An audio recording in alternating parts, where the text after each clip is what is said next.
first off, some questions that I think are very, very important. Do you think there's any chance that the Taylor Swift, Travis Kelce thing is a psyop? Go. No, I think Taylor Swift is probably the biggest thing to happen to the NFL. But again, that's just me. Bobby, do you think Taylor Swift, Travis Kelce is a psyop? I don't know that it's a psyop, but it doesn't seem very real to me. It's not quite as obvious as Tom Cruise and Katie Holmes, but it does kind of seem a little set up to me. I think here's what I think there is some investigation needed into. That was a really poorly called game, that Kansas City game, and I just the refs. I mean, I just think that the NFL couldn't be happier than to have the camera on Taylor Swift. Every 15 minutes, they're going to have more 25-year-old girls watching the Super Bowl than in the last 50 years. And it's so funny, and we'll get on to some real meat here quick, too. When you suggest that the NFL is really pleased with Kansas City going to the Super Bowl, and people are like, what, they'd fix games? God, have you paid attention to sports for the last couple hundred years? Plenty of times games are fixed. Are you kidding me? You know what I mean? Yeah, but now it's completely out of the question. I'm not even saying that it is. I'm just saying to have it be completely out of the question is absurd. Anyway.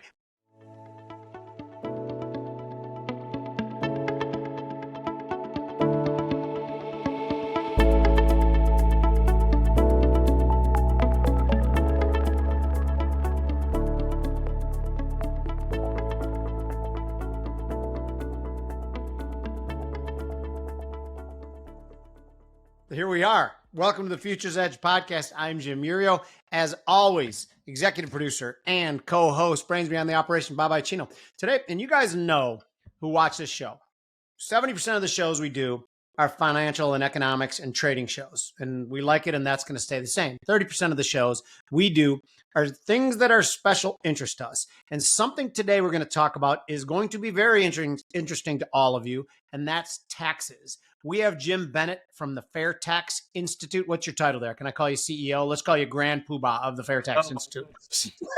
I'm a board member. I'm the secretary and grassroots director of Americans for Fair Taxation, and thank you so much for having me on. My pleasure. I tend to give people field promotions like we're in World War II, like your CEO, your president, whatever. I don't give a shit, whatever. But good to have you.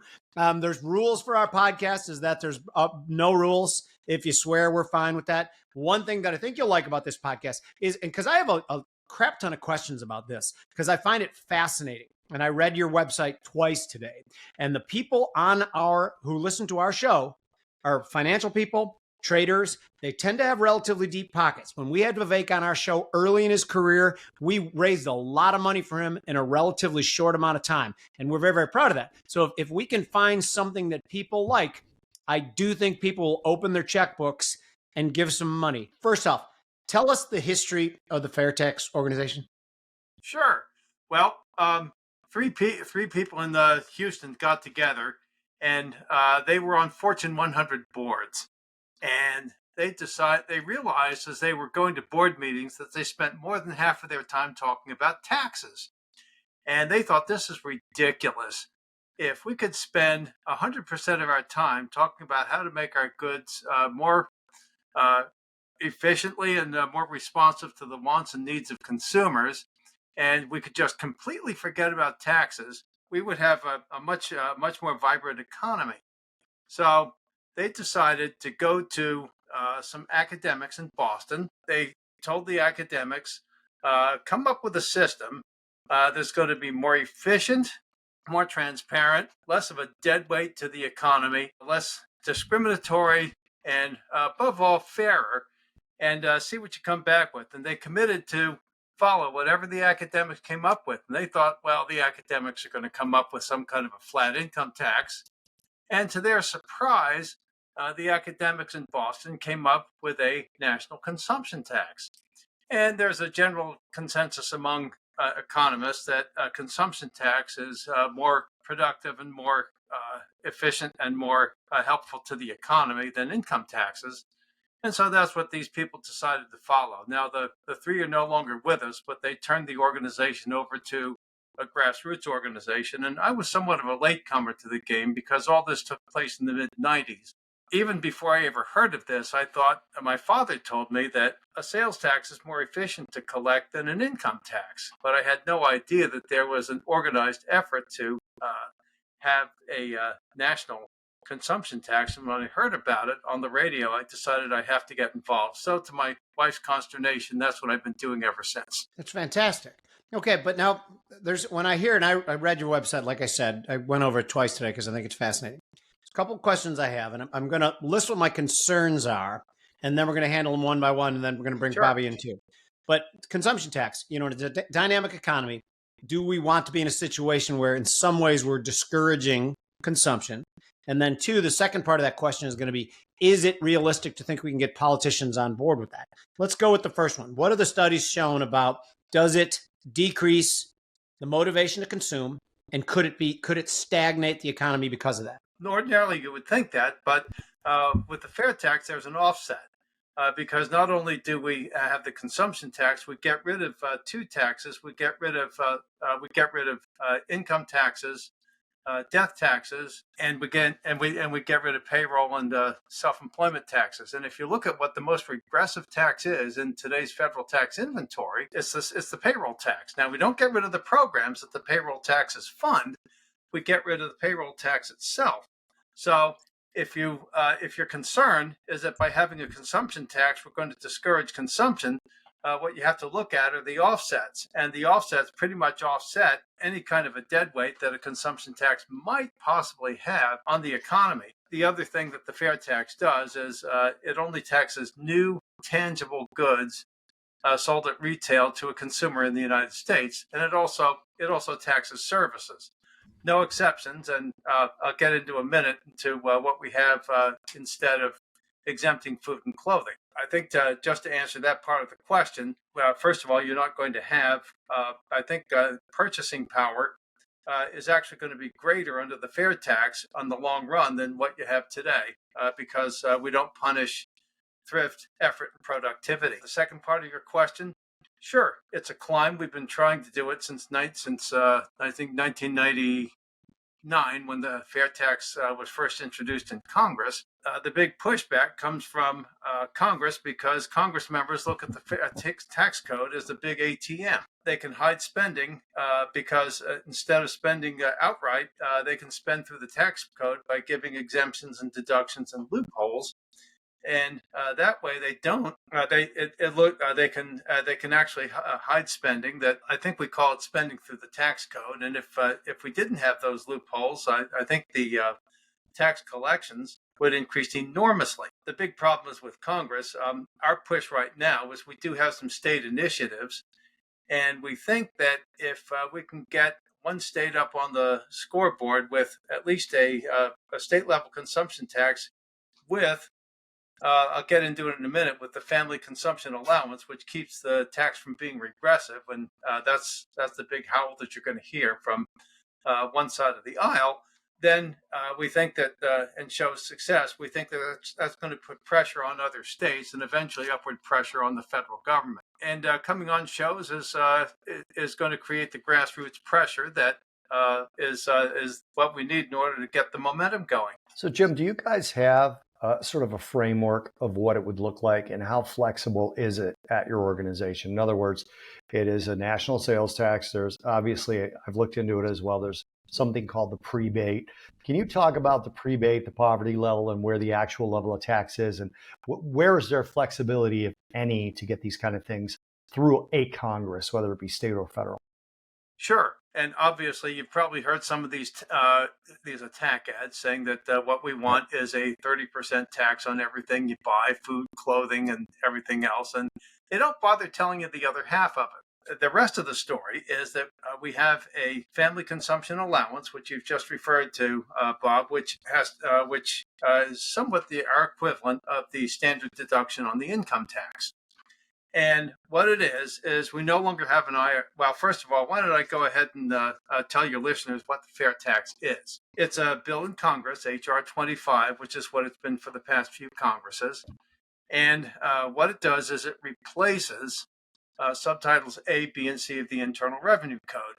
Now, subtitle A is your income taxes, including capital gains tax, alternative minimum tax, and all these things that your listeners have heard about. Subtitle B is your estate gift and generation skipping taxes, and subtitle C is the payroll and self-employment tax. So all those taxes go away, and we collect the same amount of revenue through a national consumption tax on all services and all new tangible goods, no exceptions, sold at retail to consumers in the United States. Now, of course, what you're going to hear is sales tax, regressive, unfair to the poor. And if we didn't do anything with this, then yes, it would be all those bad things. But what we do is we have a payment from the Social Security Administration, because there is no more IRS, because tax collection devolves to the states, 45 of whom already have sales taxes, so you don't have to put in new infrastructure. And the Social Security Administration makes a payment to every household whose members are lawful residents of the United States, and that untaxes that household for consumption up to the poverty level. So what you have for the first time in America is up to the poverty level, there's no tax. And above the poverty level, everybody pays tax at the same rate on consumption.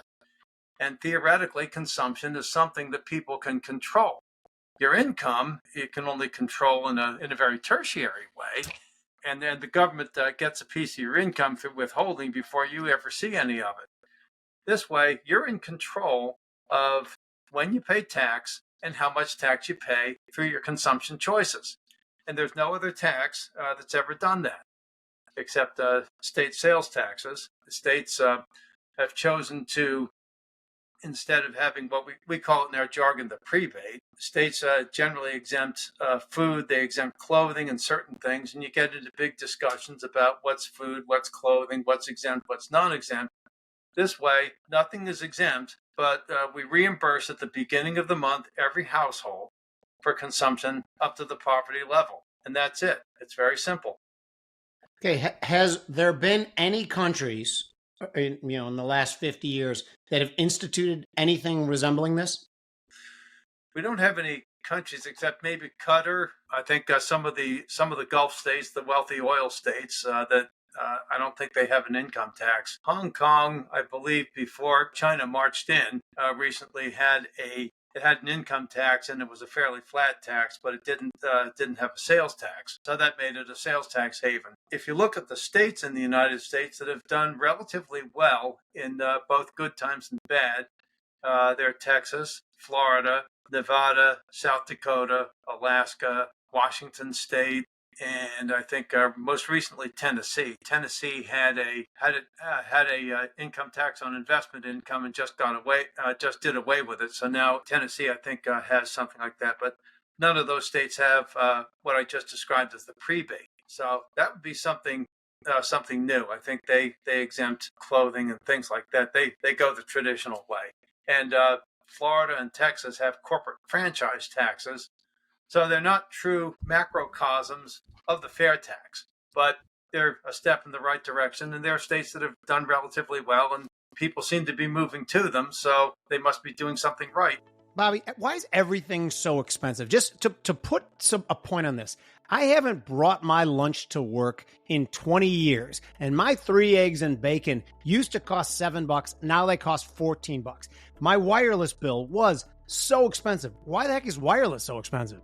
I don't know. I mean, it feels like a car payment from 10 years ago, what you pay for wireless now. I mean, what are you paying all that money for? Is it speed, coverage, data? Is it this 5G that we all needed access to? Unlimited talk and text, which I feel like we've had forever. Mobile hotspots, which I don't use all that much. What are we paying all that money for? This is not going to come as a surprise to you, but we have the answer right here on the Futures Edge podcast, because the Futures Edge podcast is partnering with Mint Mobile. Mint Mobile offers all these features for as low as $15 per month. It's built on the nation's largest 5G network. The reason it keeps costs low is because they sell direct to you online. They cut out the retail stores. They cut out the salespeople. It's just a much more efficient process. Like, why should anybody have to pay more than you have to for access to the same exact network. Go to mintmobile.com/futuresedge, also linked in the show description, to get a premium wireless service for, you ready for it? $15 a month. Okay, and if you're like people who are old, like Bobby and I, we don't like to change anything. We don't like our routines to change. Now, you want to know how hard it is to switch your service? Well, the big wireless companies want you to think it's really hard, but switching to Mint Mobile super easy thanks to their digital eSIM card, which most phones now have. You can sign up and activate immediately right on your phone from the comfort of your home. If your phone doesn't have an eSIM, Mint will ship you a new SIM card for free. How about that? Jimmy and I talk about not wanting anyone to tell us what to do, that sort of libertarian bent that we both have. Well, big wireless wants you to think they're the only option. So do not be fooled. Go to mintmobile.com/futuresedge, also again, linked in the show description, and stop paying more than you have to for your phone plan. By the way, now through the end of January, new customers can get any plan for just $15 a month when they purchase 3 months or more. This includes the unlimited plan, which is normally $30 a month. So not only are you going to save the difference between your current plan and Mint Mobile's normal pricing, but you're going to save $45 for 3 months or more if you sign up for more versus Mint's own normally low prices. Complete no-brainer. Don't even think about it. Go to mintmobile.com/futuresedge. But maybe you should wait till after you watch the podcast. We don't want you guys leaving the podcast right now. So watch the podcast first and then go to Mint Mobile and hit that link. Thank you, guys. So, Jim, I have a lot of questions, and I don't know that we certainly can't get to all of my questions, but one that jumps out at me is then, does the fair tax restrict the government in terms of what they can expend, their outlays, to tax revenue collected and then debt? That's it, right? In other words, they can't tweak things the way if they want to tweak something. It seems to me this would make it fairly transparent on a year-on-year basis as to how much revenue is going to come in or how much came in. You would even see some economists kind of predicting it based off of sales, and I'm sure new indexes and indicators would come up to kind of track these things. So does that kind of restrict the government to those two things? Well, I think what really restricts the government, the fair tax doesn't directly restrict the government into what it spends money on, how much it spends, how much it borrows. That's the one point that we'd all like to see if we could get a handle on. What the fair tax does do is with every sale of a new tangible good or every sale of a service, the vendor has to give a receipt. Now, I suppose in the electronic age, it could be an electronic receipt, but the receipt has to be very transparent. It has to show the total cost, the amount of the tax, the cost of the good, and the tax rate.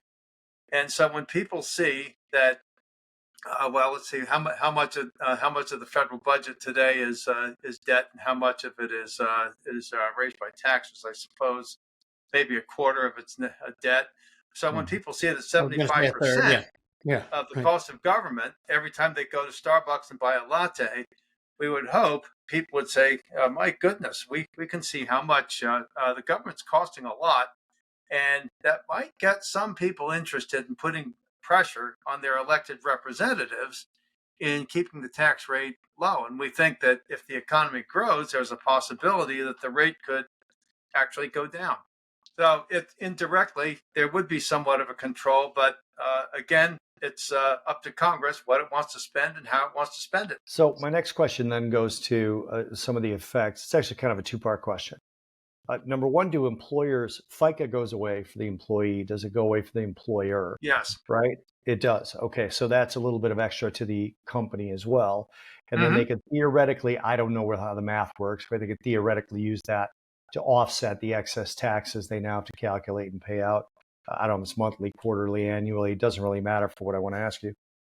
But from a perspective of individuals, so the most concrete data I could find was in 2021, somewhere between 51 and 57% of the U.S. population paid $0 in taxes.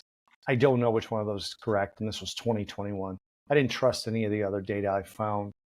Do you have any estimate as to how many people would pay zero in taxes? Or is that what you mean by it's like you kind of have a choice, right? You buy your staples and buy nothing else, you pay zero theoretically. I think that since the Bush tax cuts, I think over close to half the population paid zero in income tax.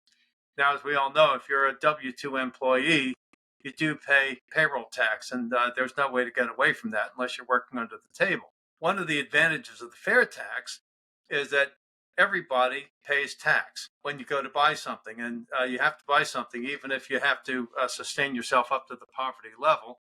And the drug dealer and the other people who engage in underground activity, well, sure, they're not going to charge tax on their drugs, but when they go to Walmart or when they go to someplace, when they go to buy a speedboat or when they go to buy, some diamond ring for their girlfriend, they're going to pay tax on that. And right now, they're not paying tax. So basically, we capture a lot more of the shadow and underground economy that's being captured today. You mean, of course, on a federal level, Go they're ahead. not paying tax on that, right? That's what you Yeah. mean. So Okay. I think one of the things about one of the beauties of the fair tax is the amount of the economy that gets captured by the fair tax that today avoids or evades taxation. And when, by the way, when you see us do hand signals back and forth, we're not trying to shut you up. You talk as long as you want. They're here to listen to you. That's just for Bobby and I, like who's got next question if I have a question. So we're old floor traders, so we talk with our hands. Okay, so I am a huge fan of John Nash game theory. So that premise would dictate this question. What is the path to having success? Has traction been gained? Are there certain congressmen, and you can name names you want, who support this and will vote for it if it comes up? What needs to happen for this or some cousin of this to be implemented, even if it's far away? Sure. Well, first of all, we do have about 30 sponsors in the House of Representatives. At one time, we were up to 70 some. That was when we had a radio talk show host on the air in Atlanta. His name was Neil Bortz. He retired about a decade ago. And I think one of the things we need is to fund some studies and fund some other activities, which we haven't had the funding since we lost the three original co-founders of the fair tax. We're looking to update some of our economic studies. We would love to do some market studies. What we're doing is we do have a 501c3, which can't advocate specifically for the fair tax, but the board members of the 501c3 are all people who are fair taxers, and they could provide some studies for us and get us some of the juice that we don't have right now.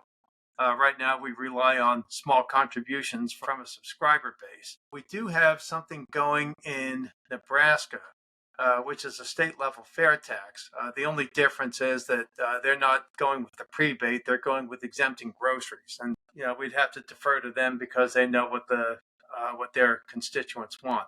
But I think if we could, if we'd be able to raise some money and do some more studies and educate people on the benefits of consumption taxation, I think that would go a long way towards getting public awareness of what we do, in addition to having people like you have us on a podcast. Kind of a two-part question here. Can you go through the advantage of this fair tax, which would be a consumption tax, versus, say, a progressive flat tax? And possibly, I've always thought a progressive I think most people understand why just a single flat tax may be unfair to people at lower income levels, right? Because they just, Sure. too much of their milk money gets taken away versus a rich person or drug dealers, yacht money, right? But I always loved Milton Friedman's negative income tax. And I thought combining that with a sort of graduated flat tax would be the best solution. So essentially, you make $100,000, you're on a 17% flat tax, you bring home $83,000. That's just the way it works, right? Can you kind of compare and contrast, or no? And do you know what the negative income tax is that Milton Friedman put forward? I've heard of it. The negative income tax is a way to, as I understand it, if you're below a certain income level, then you get, instead of getting specific welfare programs, you get some kind of a stipend from the government. Yeah, and then if It's an you interesting the point concept. I'm sorry, Jim, the point of the negative income tax is that once you get above a certain level, you still keep a portion of that rebate so that it encourages people to continue to climb on the wage scale rather than now you hit a certain level and all your benefits go away. And then the second part of that question that I forgot to ask you is what happens in the fair tax plan with all of these sort of entitlements that go to people that are below a certain income level. Sure. Well, I'm glad you mentioned the negative income tax because if I go back to the family consumption allowance or the prebate, one of the features of that is everybody gets it. It doesn't matter whether you're Steve Forbes or Bill Gates or whether you're the single mom on, I guess they call it SNAP now. It used to be called food stamps because we don't want to penalize people for improving themselves. So the idea is that we untax people up to the poverty level, and it doesn't matter who you are, but the impact for the single mom on SNAP is far greater than it is for, let's say, Jeff Bezos, who probably wouldn't even bother applying for it because it takes too much time. And so, in a way, that mimics one of the advantages of kind of a negative income tax. The flat tax, I like the concept. When you tax income, you're taxing the products of two things that hurt the economy. You're taxing you're taxing productivity, and you're taxing effort. Because when you tax dividends, when you tax interest, you're disincentivizing people from saving and building up capital, which is what we need in order to build the economy. And you're also disincentivizing labor, and because you want to give people if people have a choice between leisure and work economically, you want to push people towards work. Maybe psychologically, people there may be differences, but with a consumption tax like the fair tax, people have every incentive to earn their money because when they get to keep what they earn when they invest, they don't have to try to figure out, well, if I put it into an IRA, do I have to take out a required minimum distribution or get a $2,000 penalty? And I've seen that happen.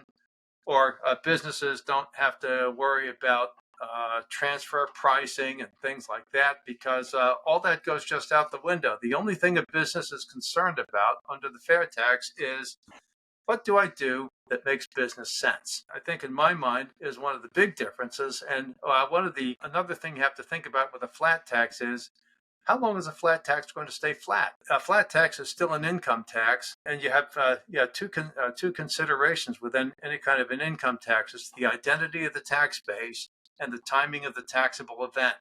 And that's where all the myriad of regulations and rules and revenue rulings generate from, because you have to figure that out. Whereas with the fair tax, the only questions you ask is, what are the gross receipts? What's the tax? And basically that's it.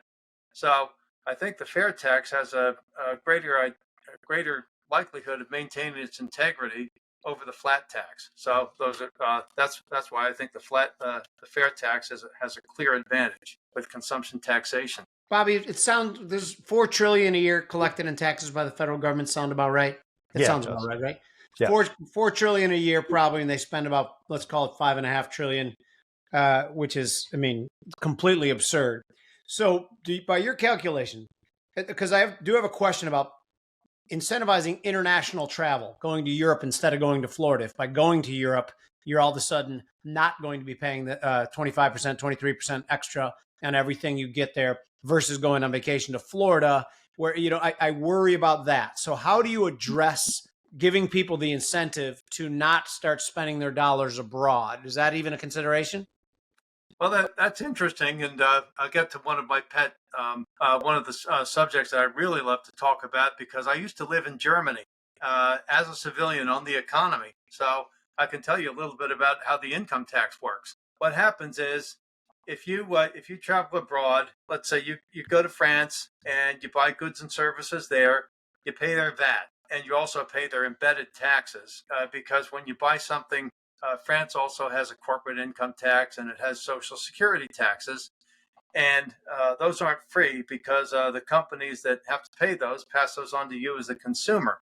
So if you go to France and buy those things, you pay those there, and that stays there. And then when you come back to the United States, you pay whatever the consumption tax is.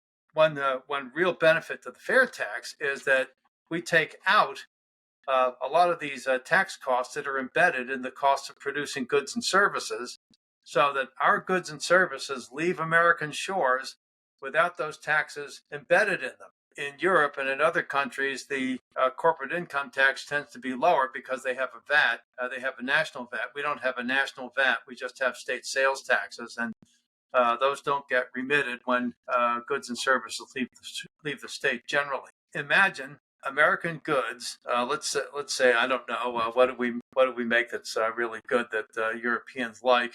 Let's say our agricultural products or whatever. Sure. They leave Iowa. They go to Japan. They go to Germany. People who produce those agricultural goods, they don't have to pay the employer portion of employment tax, and they don't have to pay corporate income tax. The producer there of let's say wheat, barley, whatever it is, has to pay the corporate income tax and has to pay the, let's see what they call that in Germany. It's called the Lohnsteuer. So they have to pay all that. And so our goods, for the first time, instead of competing at a disadvantage in foreign markets, competed at an unfair advantage in foreign markets. They'd have to pay the same VAT that those goods pay. They don't have to pay the embedded cost. Now, when those goods come to the United States, they have those costs embedded in them, so they come with a tax disadvantage right away when they hit our shores. On foreign travel, there's a special rule that there's a destination principal tax. So, well, if you buy an airline ticket with a domestic destination, you have to pay the tax. If you buy an airline ticket for Europe, tax is considered half earned in the United States, half earned in France, and so they pay.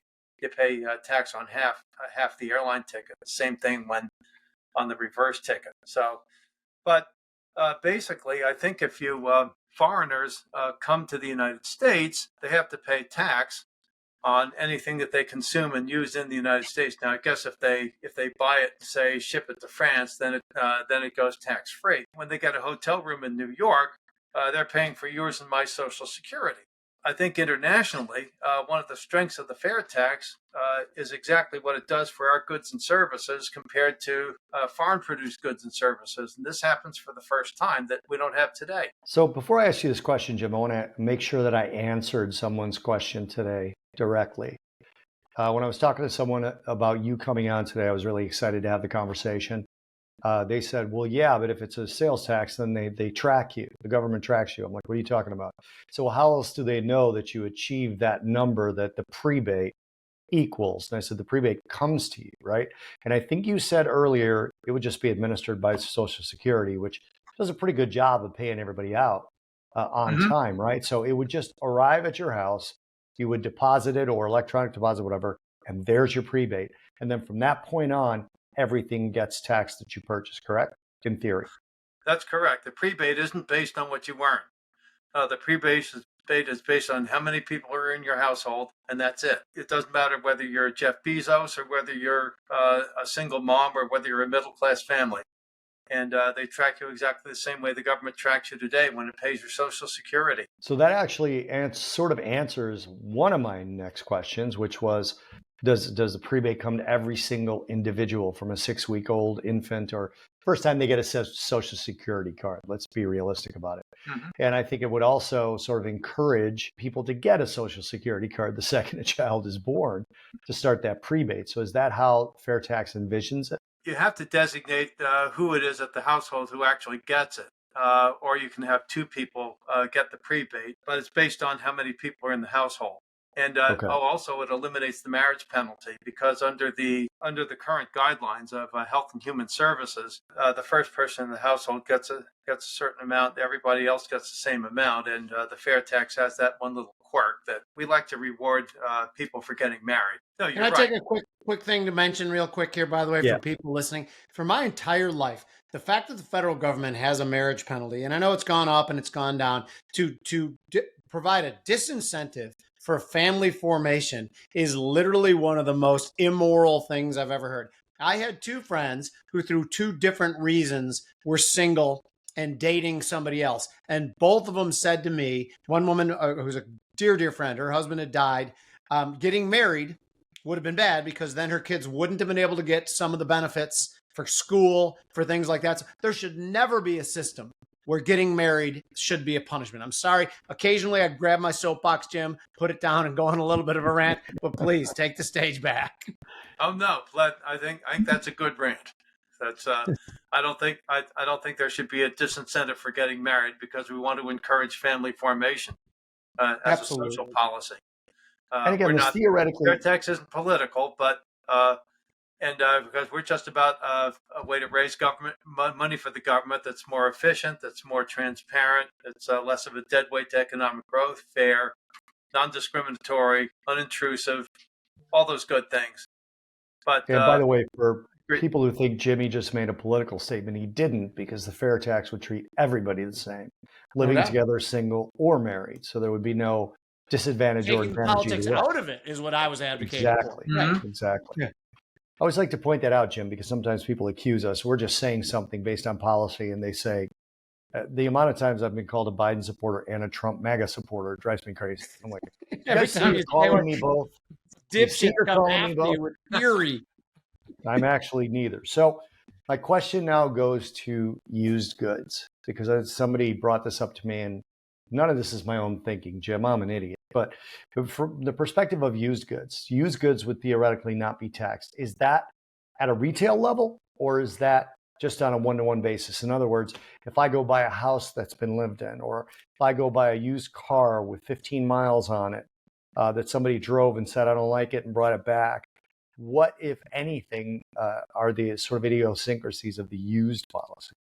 The definition of used under the fair tax is a good that's either paid the fair tax already. So we don't want to tax things twice, and we don't want to cascade taxes. Or it's a good that existed at the dawn of the fair tax. And in fact, we have a credit for the transition.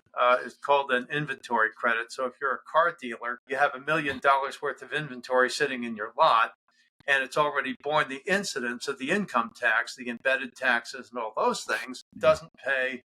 You get a credit, so that the only thing that you pay tax on is whatever the dealer's overhead is when you sell. So that's the definition of a used good. So if you buy a car and it's been driven 15 miles and it's been returned, but it paid the tax, then it's a used good. If for whatever reason it gets returned and the tax gets remitted because the sale was taken back, then it's no longer used goods, it's new good. That's how we take care of used goods. Or if with the used car dealer, you don't pay tax on the used car, but in effect, when the used car dealer on his overhead, when he sells you the car, you do pay tax on his overhead. So Jim, I just want an assurance here, because one of the things I've been ranting about on my little rants is the movement toward a central bank digital currency, which I think is just a horrendously bad idea for society to move that way. My conviction has always been that governments throughout history like to increase their power and control, and the ability to surveil and the ability to watch all your transactions is one of those things. Is there any implications for the use of cash within the fair tax system? No, cash would be the same as always, right? Exactly. The fair tax is agnostic as far as cash or digital currency. It doesn't make a judgment that way. That makes sense. Bobby? Yeah. So did we clarify homes, for example? So if you pay the fair tax on a home and then you sell it through a broker or however you're going to sell it online, the person who buys it is likely not going to pay tax on the home. The reason I'm asking this question, and maybe you can answer my question behind the scenes more than anything. The more that I think about this and the more that I talk to you, I see this as very pro-competitive. So, for example, I was looking at cars today. I always do. I don't need a car, but I was looking at cars today. And I noticed that a base level car from a particular maker has gone up about $25,000 since 2019. And subsequently, the used cars have gone up as well. And I start to think to myself, well, I would only look at used cars if there was a fair tax, which to me would bring down the prices of new cars. I mean, I would never even consider a new car unless they were selling the new car at such a low price that the fair tax added to it made it worth it versus the used car. I think of things like Mint Mobile, who's a sponsor of ours, right? If you're going to be, by the way, we love Mint Mobile. They're a sponsor Love of the Mint show. Mobile. Thank you for Yeah. sponsoring. You guys are the best. Guys, please click the link in our show. Go to Mint Mobile. Check it out. Why not pay less money? Anyway. It is so much less money for the exact same service. Sorry you have to be part of this, Jim. That's okay. But like, it also brings up another Gotta one. make a Something living. Like, Absolutely. so number one, am I wrong about the housing part? And number two, what about services? Since theoretically every month that service is new. Sure. Well, about houses are treated exactly the same as any other good or service under the fair tax. That's great. If a house existed at the dawn of the fair tax, it's not a new house. Now you pay tax on the broker's services, the closing company services, the lawyer services, but you wouldn't pay tax on the house. Now, when you put an addition on the house, then that's a new house. Then you pay tax on the work that goes into the house. And a lot of people like to improve their houses. I think on used versus new, if the price of a new car goes up, then probably that would make the price of a used car go up somewhat, because markets tend to adjust based on what the cost of a new car is.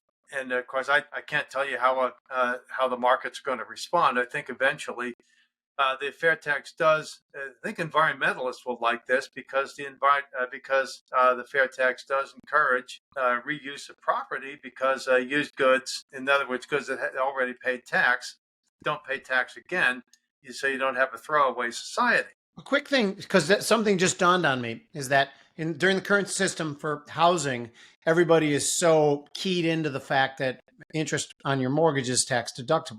Of course, that would be gone away because there's nothing to deduct the tax from as far as your income tax goes. But I've always thought that that's not that big a deal. The prices of the houses would adjust to that because the demand of the houses would adjust, right? Sure. Yeah. Okay, good. Bob, that's here's one thing I like about that. Under the fair tax, we don't tax the income in the first place. That makes the interest on the mortgage and the real estate taxes tax deductible. And so in effect, you not only get an interest deduction in quotation marks under the fair tax for interest, and on your state and local property taxes, you get a deduction on your down payment. You get a tax deduction on the appreciation of the house when you sell it. And you turn around and you do the whole, you get the same deduction all over again on your property, on your payroll tax. Because remember, on your payroll tax, you pay tax on the payroll tax, and that's not deductible from your income tax.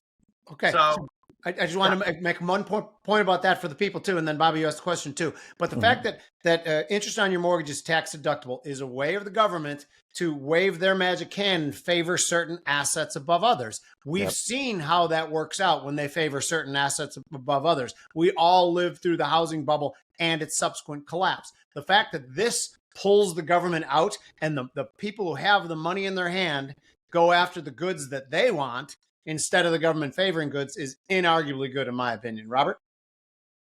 Yeah, no, I agree. And that brings me back to the question of services. I'm assuming, Jim, and correct me if I'm wrong, Mint Mobile being near 60% of what I used to pay, plugging them again.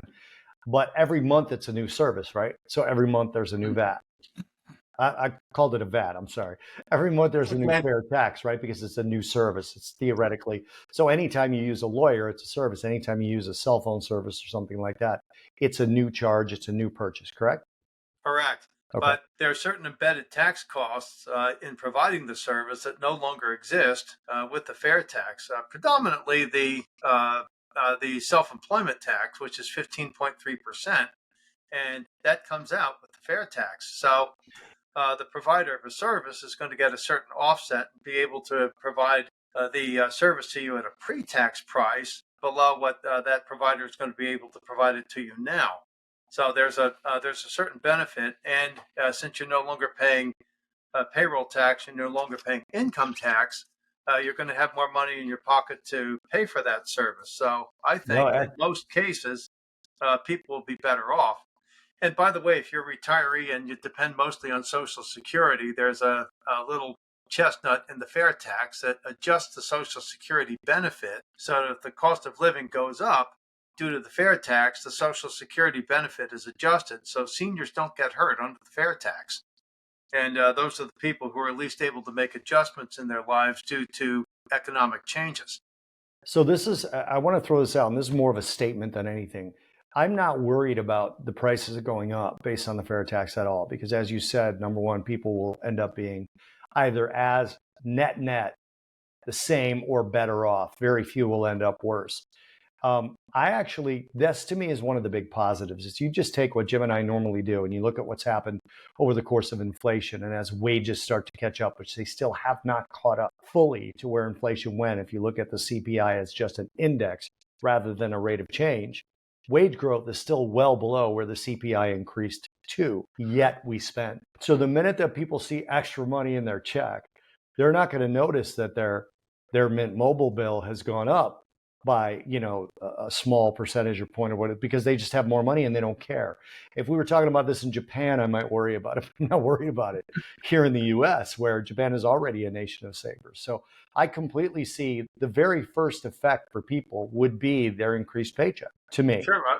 And when you implement this, yes, and they'll have control over when they pay tax and where they and how much they pay, because they pay tax based on their consumption choices, not on the federal government deducting money from their paycheck. Which would make them better spenders, spenders, right? More people. So I was talking to my last thing, Jimmy, I'm sorry. Sure, I was no, talking keep to going. a I family love it. member recently about a way to reduce his $276 a month cable and internet bill. And he said to me, there's a certain amount I'll pay for convenience, because teaching my wife how to use this app and teaching my daughters how to do this, blah, blah, blah. If we had fair tax, I bet you he spends the time to teach them, because not only is he going to pay more, but the percentage in the fair tax is theoretically flat. So it's just most people live on dollar amounts, not percentages, right? So if they look at the tax on something, they'll be, not only am I paying $276, but I'm paying $50 in taxes on this. I could drop it down to $80 and only pay $16 in taxes. Obviously, I'm making those numbers up, but we need really people to understand, if they're going to look into this, which I hope you all do, to think about the amount your check increases first and foremost, and then start thinking about it from that perspective. Jimmy? Damn straight. And I'm going to add in too, there was a point that we glossed over kind of quickly that I think is fascinating. Right now, the world of the criminal underworld, and Bobby and I have grown up in Chicago, so we have a little bit of knowledge of the criminal underworld, let's just say. But anyway, there's a lot of cash transactions. And in the past, if you go, if you're going, this is me in 1985, going to buy pot from somebody in an alley, you're paying him a couple $100, he goes out and spend that money, the government never gets their cut. This time, if you're going out and spending a couple $100 to do something illegal, when he goes back to legitimize that money, it is being captured and he's paying taxes. People know what I always say is, the one thing I worry about having good tax policy is that the government could possibly conceivably have more money. And that's the last thing I want. I think a lot of the problems with the federal government come from having too goddamn much money to begin with. We give them $5 trillion a year, they spend $7 trillion. But that's almost a little bit of a joke when I say it, just a little bit. But I think that part is very, very important. Would you say so, Bob, that the criminality part of it is very interesting and important?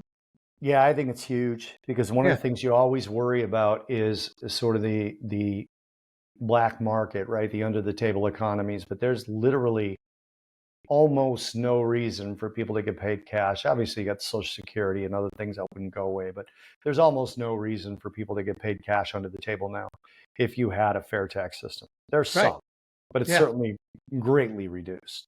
Yeah, and people pay, a lot of people under the table in cash. I happen to know a ton of contractors, and of course, I would never think of it, or none of the businesses I have. But I mean, there is dramatic incentives to have off-book transactions, and this takes them away completely. To say that this is a good idea is, I think, a wild understatement. I think this would be a tremendous boost for the economy and be undeniably good. The question is that we have to start talking about now, I want the conversation to shift for this, is what we can do, the people listening to this, us as somewhat mouthpieces that for some only God knows reason people listen to us on this podcast. I think it's because one thing you always say, Jim, is you may think Bobby and I are absolutely full of shit, but you have to admit we get good and interesting guests, and you are one of those. So what's the tack we now take? Is it just giving money to your organization to give you the flexibility to do things, to do studies, to talk to politicians?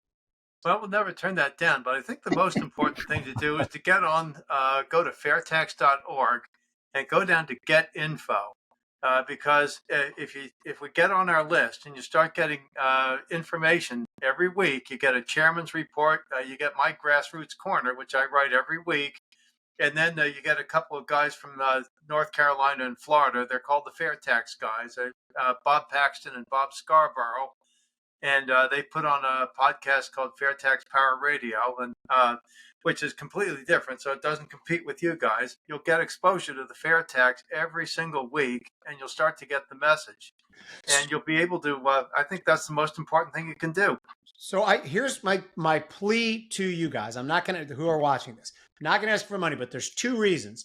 I want you guys please to go on the fairtax.org website and check it out and do it, because there's a couple of reasons. One, I think the cause is amazingly good, and I think if it could gather momentum, it could do some real good. 2, I want to have a relationship with the fairtax.org. I want to be part of that, and I want to show them that we have a lot of people who give a shit about making this country a better place, particularly through taxation. Bobby, you got anything to add to that? You know, I agree. And one thing that's good about this sort of broadcasting, this sort of platform is podcasters don't compete with each other. We're happy to promote that show you mentioned. We're happy to go on if they want us to. We want to support what you're doing, because the system now, it's just anyone who's ever had to do taxes over and above just a simple 1099, even the 1099, it's ridiculous.